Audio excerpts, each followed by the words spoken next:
Alors test du boîtier lecteur OBD2 d'Amazon Muka. C'est un boîtier qui fonctionne sur Android. Il permet donc de lire les données de la voiture par le port OBD2. On a plusieurs fonctionnalités. On a l'identification du numéro VIN automatique. On a le diagnostic, la lecture des informations donc de l'OBD2 en continu. On a la possibilité d'avoir un historique pour la voiture, de générer des rapports. Bon après voilà, c'est fonctionnalité donc feedback, c'est envoyer c'est contacter le développeur de l'appareil, et l'appareil c'est pas forcément très intéressant. Donc voilà les principales fonctionnalités de cet appareil. Il est disponible en plusieurs langues. On a notamment le français. Moi je l'ai essayé il y a 10 minutes en français. J'ai vu que la traduction par contre pour les informations sur et les codes d'erreur de l'appareil n'était pas forcément superbe. Donc j'ai mis en anglais, je vais voir si c'est un petit peu mieux. Mis à part ça, ça marche plutôt bien. Donc je vais faire le tour rapidement. Donc on a la lecture du numéro VIN automatique.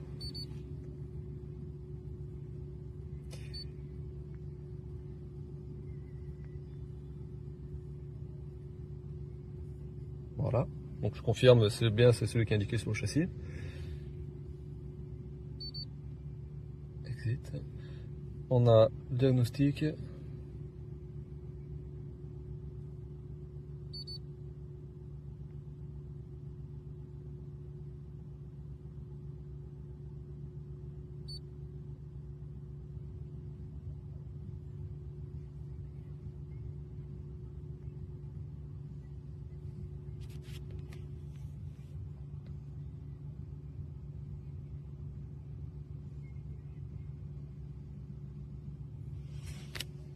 Donc BMW, F20 sans saisie, manuel, voilà, conduite à gauche, etc. L'année de production, tout ça c'est correct.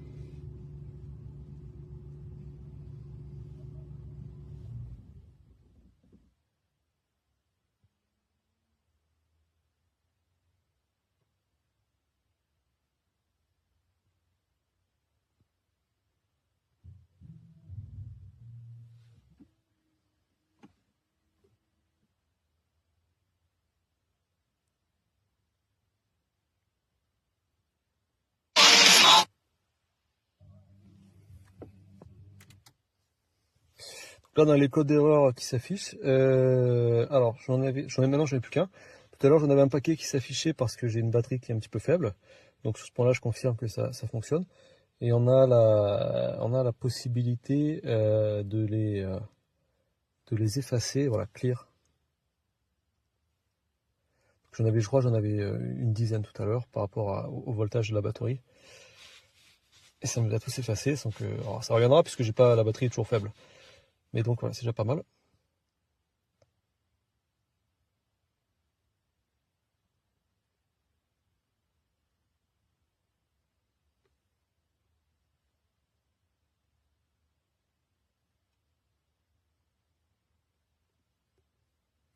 Voilà, on n'a plus de code d'erreur. On a le scan du système. Alors celle-là, j'ai pas essayé, je sais pas ce que ça fait.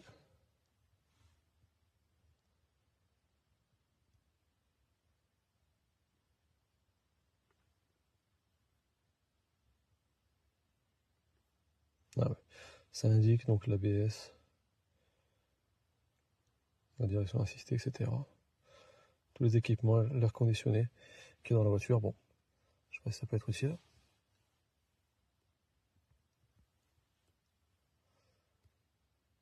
Ah, donc du coup, la lecture des informations de l'OBD2 en direct.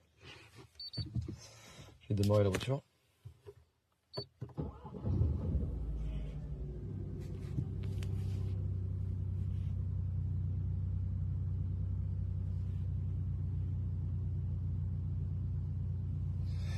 Et donc on a plusieurs possibilités pour lire donc les données en direct. Read live data. Et là on a toutes les données donc, qui sont disponibles. La pédale d'accélérateur, etc. L'entrée d'air, la température, le baromètre, etc. Je vais tout sélectionner. Select all. Ok. Voilà, donc bon, après ça c'est effectivement, je pense que c'est réel, puisque notamment voilà, on a la pédale, quand j'accélère, on voit que ça augmente bien. On a les données qui s'affichent en réel. Température. On peut mettre en température en degrés ou en Fahrenheit. Donc ça c'est effectivement, il fait 15 degrés à l'extérieur. Et ce qui m'intéressait, c'était les trims. Ah, voilà, long term fuel trim. 3, 6, 5. Sachant que c'est une voiture essence dans laquelle j'ai mis un peu d'éthanol. Donc ça m'intéressait de voir si les trims restaient dans les valeurs normales. Entre moins 15, c'est indiqué d'ailleurs, c'est pas mal, c'est indiqué sur le côté moins 15, 15. Donc là on voit on est à moins 7%, on est à moins 7%, on est dans la norme. C'est pas mal fait là-dessus. On voit pour chaque valeur, on a la valeur de référence qui est affichée à droite. On peut indiquer, on peut choisir par exemple de l'indiquer, de l'afficher en graphique. Si je reviens sur la pédale d'accélérateur, c'est celui, voilà. Donc là on voit, forcément j'accélère, ça monte un petit peu, etc. Et ça c'est valable pour toutes les données, on peut en afficher plusieurs. Si je veux avoir en parallèle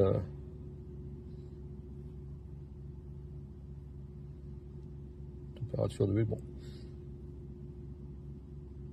et la température de l'air. Voilà, vous voyez, on peut avoir plusieurs informations qui s'affichent en même temps sur les graphiques. C'est plutôt, en fin de compte, ça reprend les mêmes éléments que ce qu'on a sur les boîtiers OBD2 à 2 balles, avec les applications sur les téléphones. Et c'est vraiment bien fichu. Là-dessus, c'est vraiment bien fichu. Sur le téléphone, on n'a pas tout ça. On a déjà les applications, alors soit c'est payant, soit c'est bourré de publicité. En général, moi en tout cas, j'ai les applications que j'ai essayées. À chaque fois, j'ai du mal, ça bug ou ça a des problèmes. Là, on a tout là-dessus. C'est plutôt bien fait. Je pense que ça se vend plutôt pour ça intéresse plutôt peut-être des professionnels, un garagiste qui a besoin d'un boîtier, voilà, un peu plus sérieux que ce qu'on a nous particuliers sur les téléphones. C'est plutôt bien fichu, ça marche bien, donc c'est avec un écran tactile. On a les commandes, là si on a les doigts qui sont gras ou quoi, on a les commandes qui fonctionnent, bouton retour, ok, etc. Pareil, la fonctionnalité, alors je vais quitter ça, là, le mode lecture d'informations en direct, la fonctionnalité d'historique et les rapports, je pense que là aussi c'est plutôt orienté pour les professionnels.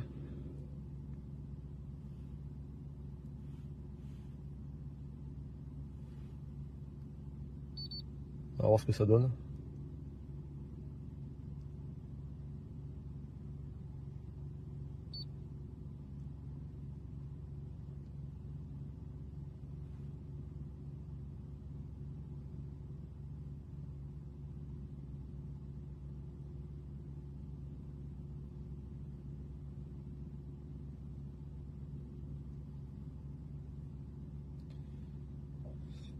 Ok.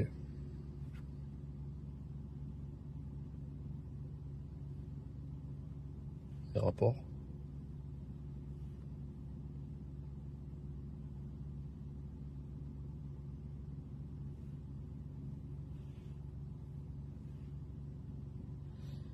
Bon.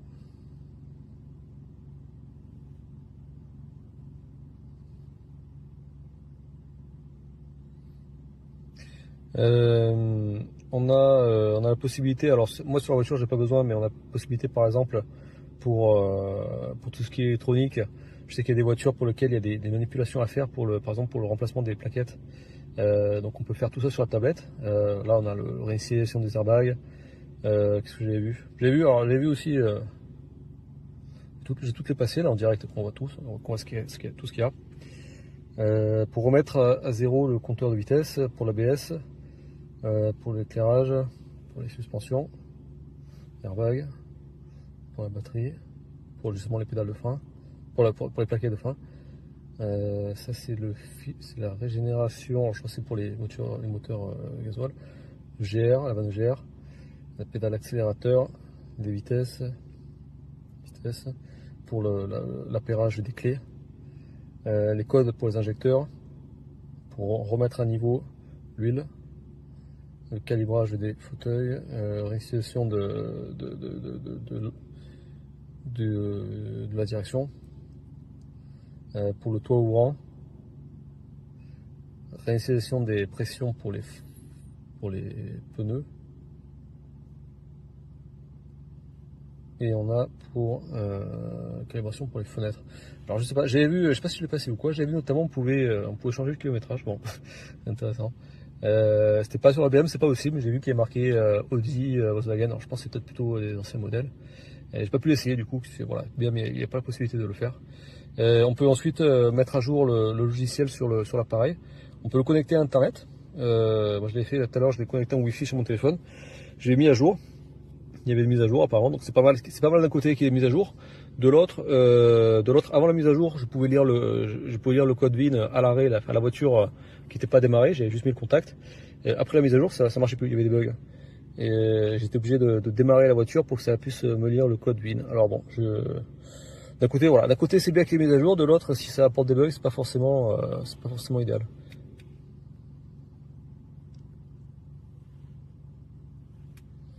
Donc ensuite on a les paramètres. Et ce qui est intéressant sur cet appareil, alors moi j'ai pas du coup j'ai plus de code d'erreur là pour l'essayer, mais c'est il y a une fonctionnalité de recherche automatisée des codes d'erreur sur internet avec l'appareil. Bon, après c'est pas non plus exceptionnel, on peut le chercher directement sur le téléphone ou sur l'ordinateur, il suffit de taper le code et le modèle de la voiture. Mais bon, c'est bien de l'avoir sur la tablette directement. Et donc comme je le disais, on peut mettre l'appareil, voilà, langage. On peut mettre l'appareil dans toutes les langues là, qui sont supportées, anglais, allemand, espagnol, français, italien, japonais, portugais, etc. Il y a un paquet de langues, mais en français, moi j'ai trouvé que les traductions étaient sont pas mal, mais pour les codes sur l'OBD2, etc., c'était pas phénoménal la traduction. J'ai préféré le mettre en anglais et je trouve que c'est un peu mieux fait. Voilà. Je pense qu'on a fait à peu près le tour de l'appareil.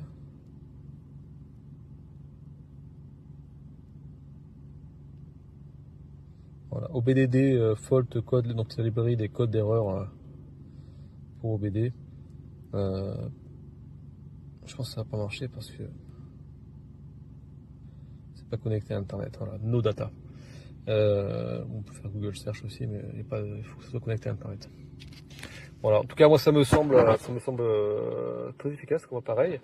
C'est plus rapide à utiliser, c'est plus pratique que les lecteurs OBD2 à 2 balles qu'on achète sur internet.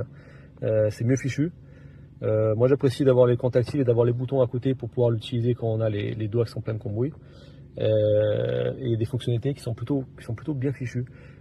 Surtout le gros avantage à mon sens, c'est de ne pas avoir à trifouiller pendant 4 plombes à trouver une application qui marche bien avec le lecteur, etc. De ne pas avoir les publicités, de ne pas avoir des problèmes dans tous les sens avec la connexion Bluetooth. Là c'est tout sur l'appareil. C'est un gain de temps, je pense que c'est un gain de temps pour ceux qui utilisent cet appareil. Servus ihr Lieben, ich möchte euch heute das Murka vorstellen, ein Diagnosegerät über OBD-Basis, was die Eigenschaft besitzt, zum einen super hochwertig verarbeitet zu sein, also das ist echt ein Brocken, es lässt sich super gut bedienen, einfach durch die Touch-Oberfläche und die Knöpfe, es lässt sich auch mit schmutzigen Händen hervorragend bedienen. Und die Besonderheit ist, dass hier euch nicht nur ein Fehlercode angezeigt wird, sondern dass das Ganze für euch übersetzt wird. Also was bedeutet folgender Fehlercode, wenn du es für einen Menschen ausdrückst? Und das ist wirklich in meinen Augen total cool für Leute wie mich, die sich nicht wahnsinnig gut bei ihrem Auto auskennen. Ja, der Hersteller selbst spricht da von einer KI. So weit würde ich nicht gehen. Ich würde eher sagen, das ist einfach nur wie eine Art Datenbank. Folgender Fehlercode bedeutet diese Beschreibung. Aber wie dem auch sei, ist auch total egal. Es funktioniert ganz hervorragend und macht für euch einfach die Arbeit mit dem Gerät viel leichter. Und dann ist es auch, wenn ihr das nächste Mal in die Werkstatt müsst, weniger beängstigend, was das Ganze wieder kosten wird. Und ich bilde mir auch ein, man wirkt selber kompetenter und eventuell hilft es auch dabei, nicht so abgezockt zu werden. So ging es zum Beispiel mir neulich mit einem Freund. Der wollte sich gebraucht ein Audi kaufen. Und laut Händler war das Fahrzeug im Top-Zustand, keinerlei Probleme. Während der Probefahrt haben wir es kurz angeschlossen und dabei kamen zahlreiche Fehlercodes raus und der Preis konnte dadurch auch beträchtlich gedrückt werden. Insofern war das Gerät, eigentlich hat sich das schon ausgezahlt. Ahoi!